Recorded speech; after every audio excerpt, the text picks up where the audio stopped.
Hello students, कैसे हैं आप सब। एक बार फिर से आपके अपने यूट्यूब चैनल ऑनलाइन केमिस्ट्री में आपका बहुत बहुत स्वागत है। आज के वीडियो में हम पढ़ने वाले हैं वर्नर का उपसहसंयोजी सिद्धांत।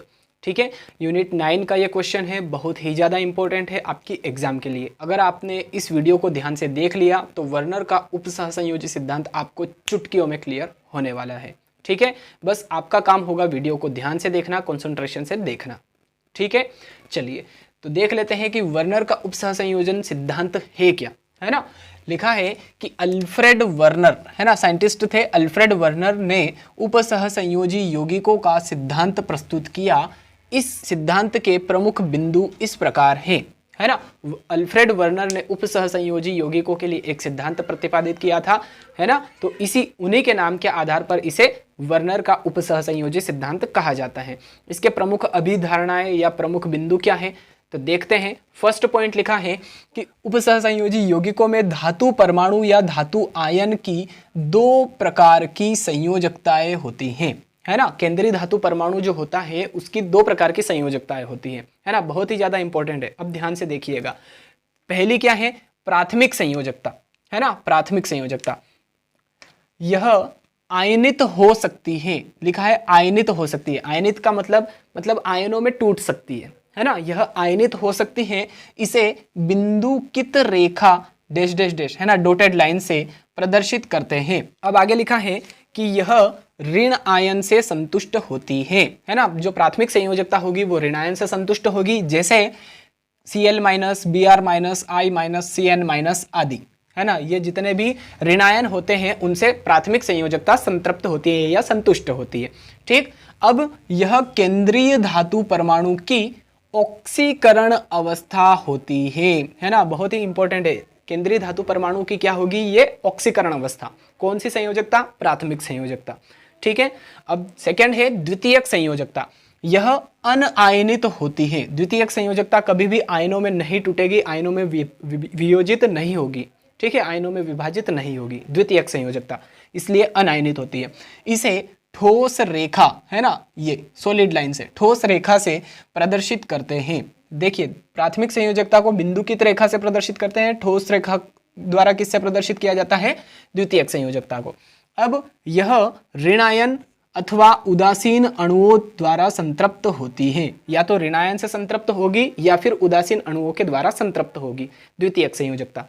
यह केंद्रीय धातु परमाणु की उपसहसंयोजन संख्या होती है ना। केंद्रीय धातु परमाणुओं की उपसहसंयोजन संख्या होती है द्वितीयक संयोजकता। ठीक है, अब सेकंड पॉइंट क्या लिखा है कि प्रत्येक धातु परमाणु में अपनी दोनों संयोजकताओं को संतृप्त करने की प्रबल प्रवृत्ति पाई जाती है ना। देखिए, एक माता पिता के दो औलादे हैं, दो संतानें हैं, तो उन दोनों को ही समान रूप से रखेंगे, है ना। किसी के साथ में भी भेदभाव नहीं किया जाएगा। ठीक है, आपको समझाने के लिए देखिए कैसे कैसे एग्जाम्पल देने पड़ रहे हैं मुझे, है ना। तो जो केंद्रीय धातु परमाणु है वो पेरेंट्स है, और जो दोनों संयोजकता है वो दो अलग अलग बच्चे हैं उनके, है ना। तो दोनों बच्चों में कोई भेदभाव नहीं करेंगे पेरेंट्स, है ना। तो यहाँ पर भी यही है कि धातु परमाणु में अपनी दोनों संयोजकताओं को संतृप्त करने की प्रबल प्रवृत्ति पाई जाती है। दोनों ही संयोजकताओं को संतृप्त करेगी, है ना, केंद्रीय धातु परमाणु। अब थर्ड पॉइंट लिखा है कि द्वितीयक संयोजकताओं की त्रिविम में, है ना, अंतरिक्ष में त्रिविम में निश्चित ज्यामिति होती है। ठीक है, जो द्वितीयक संयोजकता होती है उसकी त्रिविम में निश्चित ज्यामिति होती है, यानी कि आकृति फिक्स होती है, निश्चित होती है।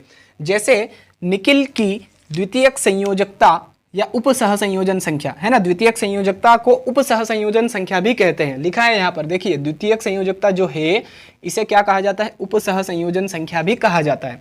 ठीक, तो निकिल की द्वितीयक संयोजकता 4 है, अतः इसकी ज्यामिति चतुष्फलकीय होती है ना। जो निकिल है उसकी उपसहसंयोजन संख्या या द्वितीयक संयोजकता कह दे वो कितनी है, 4 है, तो इसकी आकृति कैसी होगी, चतुष्फलकी होगी, ज्यामिति चतुष्फलकी होगी। ठीक है, अब यहाँ पर ये दो एग्जाम्पल मैंने आपके लिए लिए हैं वर्नर सिद्धांत को प्रूफ करने के लिए। जो ये पॉइंट्स हमने लिखे हैं इनके बेस पे ही इनकी संरचना बनी हुई है। ठीक है, तो दो उपसहसंयोजी यौगिक लिए हैं हमने। ल्यूटियो कोबाल्टिक क्लोराइड, इसका नाम है ल्यूटियो कोबाल्टिक क्लोराइड, है ना, CONH3 का होल 6 Cl3, और ये जो है CONH3 का होल 5 H2O Cl3, इसे कहते हैं रोजियो कोबाल्टिक क्लोराइड, है ना, ये गुलाबी रंग का होता है और ये नारंगी रंग का होता है। ठीक है, अब जो बिंदु पढ़े हैं हमने वर्नर सिद्धांत के, जो पॉइंट्स पढ़े हैं उनका यहाँ पर काम में, वो यहाँ पर काम में आने वाले हैं। ठीक है, ध्यान दीजिएगा। देखिए जो केंद्रीय धातु परमाणु, देखिए यहाँ पर केंद्रीय धातु परमाणु क्या है, कोबाल्ट है, देखिए है ना, यहाँ पर भी केंद्रीय धातु परमाणु कोबाल्ट है। अब जो NH3 का होल 6, आपको पता होना चाहिए कि जो NH3 है वो उदासीन अणु होता है ना, उदासीन होता है NH3, जबकि Cl क्या होता है, नेगेटिव होता है। ग्रुप नंबर 17 जो हेलोजन तत्व होते हैं वो नेगेटिव होते हैं। ठीक है, ये बात आपको पता है ना। तो जो उदासीन अणु है, यहाँ पर देखिए उदासीन अणुओं से कौन सी संयोजकता संतृप्त होगी, द्वितीयक संयोजकता, और द्वितीयक संयोजकता को देखिए ठोस रेखा से प्रदर्शित करते हैं, यानी कि NH3 अणु जो कोबाल्ट से जुड़े हुए हैं वो सॉलिड लाइन से जुड़े होंगे। डायग्राम में देखिए NH3 जुड़े हुए हैं, है ना, और द्वितीयक संयोजकता जो होती है उसी को हम ठोस रेखा से प्रदर्शित करते हैं। तो NH3 जो है यहाँ पर ये द्वितीयक संयोजकता को प्रदर्शित कर रहा है ना। अब इसके बाद आता है कि जो Cl माइनस है ना, ये क्लोरीन और ये क्लोरीन, ये देखिए बिंदुकित रेखा से प्रदर्शित किए हुए हैं। तो बिंदुकित रेखा से किसे प्रदर्शित किया जाता है, प्राथमिक संयोजकता को, यानी कि जो Cl माइनस है, ये जो Cl जुड़े हुए हैं ये प्राथमिक संयोजकता को प्रदर्शित कर रहे हैं, है ना। Cl माइनस यहाँ पर प्राथमिक संयोजकता है, जबकि NH3 जो है इसकी द्वितीयक संयोजकता है। ठीक है, क्यों, क्योंकि द्वितीयक संयोजकता को ठोस रेखा से और प्राथमिक संयोजकता को बिंदुकित रेखा से प्रदर्शित करते हैं हम। ठीक है, क्लियर है ना। इसे कहते हैं ल्यूटियो कोबाल्टिक क्लोराइड, नारंगी रंग का होता है ना। अब बात करते हैं रोजियो कोबाल्टिक क्लोराइड की, जो गुलाबी रंग का होता है। देखिए इसमें भी केंद्रीय धातु परमाणु कोबाल्ट है, यहाँ पर भी जो NH3 है 5 टाइम्स और साथ में H2O। तो देखिए NH3 और H2O दोनों ही उदासीन अणु होते हैं, और उदासीन अणुओं के द्वारा कौन सी संयोजकता संतृप्त होती है, द्वितीयक संयोजकता। ठीक है, द्वितीयक संयोजकता ही उदासीन अणुओं से या ऋणायनिक अणुओं से संतृप्त होती है ना। तो ये दोनों ही उदासीन अणु है, इसलिए ये द्वितीयक संयोजकता है। ठीक है, तो द्वितीयक संयोजकता जो है NH3 और H2O, देखिए ये यहाँ पर H2O है, तो H2O को भी हमने सॉलिड लाइन से ही रिप्रेजेंट किया है और NH3 को भी हमने सॉलिड लाइन से ही रिप्रेजेंट किया है। सॉलिड लाइन का मतलब द्वितीयक संयोजकता। ठीक है, क्लियर है। अब जो Cl माइनस है, कितने Cl है, 3 Cl है, तो ये 3 Cl जो है इन तीनों को ही हमने डॉटेड लाइन से बिंदुकित रेखा से प्रदर्शित किया है। बिंदुकित रेखा का मतलब प्राथमिक संयोजकता। ठीक है, लिखा है यहाँ पर, जो बिंदुकित रेखा से प्रदर्शित किया जाता है वो कौन सी संयोजकता होती है, प्राथमिक संयोजकता।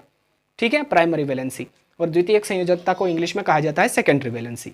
क्लियर है। तो दोनों ही जो ल्यूटियो कोबाल्टिक क्लोराइड है और रोजियो कोबाल्टिक क्लोराइड है, दोनों ही आपको अच्छे से क्लियर हो गए हैं, और जो पॉइंट्स हैं वर्नर के उपसहसंयोजी सिद्धांत से रिलेटेड वो भी आई थिंक आपको अच्छे से क्लियर है ना। प्राथमिक संयोजकता, द्वितीयक संयोजकता, 2 संयोजकताएं होती है, बस इनमें ही कंफ्यूजन होता है बच्चों को, बाकी तो याद कर लेते हैं, चाहे रट्टा मार के चाहे समझ कर। ठीक है, तो दोनों जो संयोजकताएं होती है वो आई थिंक आपको अच्छे से क्लियर है ना। प्राथमिक संयोजकता आयनित हो सकती है, बिंदुकित रेखा से प्रदर्शित किया जाता है, ऋणायन अणुओं से संतृप्त होती है। ठीक है, और ऑक्सीकरण संख्या होती है ना। द्वितीयक संयोजकता अनायनित होती है, ठोस रेखा से प्रदर्शित किया जाता है, ऋणायन अथवा उदासीन अणुओं से संतृप्त होती है, और केंद्रीय धातु परमाणु की उपसह संयोजन संख्या होती है। ठीक है, मोटी मोटी जो बातें हैं वो आपको ध्यान रखना है, बस बाकी आपका काम हो जाएगा। अगर आपने ये वीडियो अच्छे से कंसंट्रेशन से देखा है तो 100% आप वर्नर का उपसहसंयोजी सिद्धांत याद कर चुके होंगे। ठीक है, तो अगर आपको ये वीडियो अच्छा लगा है, पसंद आया है, तो प्लीज़ वीडियो को लाइक ज़रूर कर दीजिए, अपने फ्रेंड्स के साथ में अधिक से अधिक शेयर कर दीजिए, और अगर आप पहली बार इस चैनल पर आकर वीडियो देख रहे हैं तो प्लीज़ चैनल को सब्सक्राइब करके बेल आइकन भी ज़रूर प्रेस कर दीजिए, ताकि इसी प्रकार के इम्पोर्टेंट वीडियोज़ आप तक जल्दी से जल्दी पहुँच सके। चलिए मिलते हैं अब नेक्स्ट वीडियो में। Thanks for watching. जय हिंद।